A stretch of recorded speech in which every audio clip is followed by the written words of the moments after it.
Right now we are at sea level.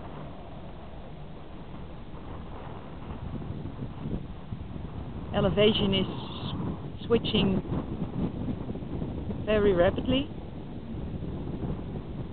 This is sea level, and now we're going over to Badwater, and Badwater is the lowest point in the US.